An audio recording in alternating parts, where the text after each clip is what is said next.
వాళ్ళకి విమానాలు రాలేదనగానే అప్పుడు అర్థమయ్యి మళ్ళీ చెప్పాడు. ఎందుకు చెప్తున్నానో తెలుసా? 40 రోజుల పాటు ఈసారి సంపూర్ణ భాగవతం చెప్పాడు. ఇప్పుడు మళ్ళీ మనం అలా చెప్పుకున్నాం. 40 రోజులు ఆ రోజున గోకర్ణుడు శ్రద్ధగా చెబుతూ ఉంటే, మొదటిసారి అంటే సప్తాహం ఎందుకు చేయించాడంటే ఆ దుర్మార్గుడికి విముక్తి కోసం. రెండోసారి 40 రోజులు అవగానే ఈసారి ఆ ఊళ్ళో 10,000 మంది ఉంటే అందులో 5,000 మందికి విమానాలు వచ్చాయి ఏకంగా.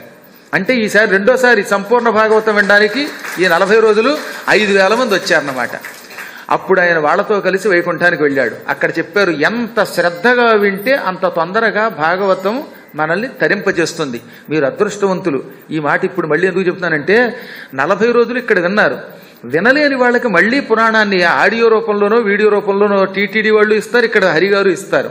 ఈసారైనా మీరు భక్తితో ఇంట్లో ఒక్క క్షణం వ్యర్థం కాకుండా ఈ 40 రోజులు వినండి. ఈ జన్మలోనే మీకు విముక్తి కలిగి తీరుతుంది. గయ్య వెళ్ళక్కర్లా, పిండ ప్రదానం చేయక్కర్లా, ఇంట్లో పిల్లలు పుట్టకపోయినా పర్వాలేదు, పిల్లలు లేరని అస్సలు బెంగొద్దన్నాడు.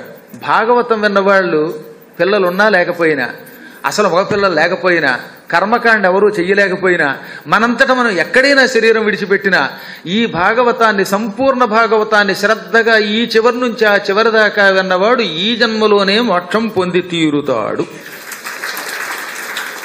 అని 1కి 2 సార్లు వేదవ్యాసుల వారు ఈ భాగవత మహిమలో చెప్పారు. అంత గొప్పది భాగవతం.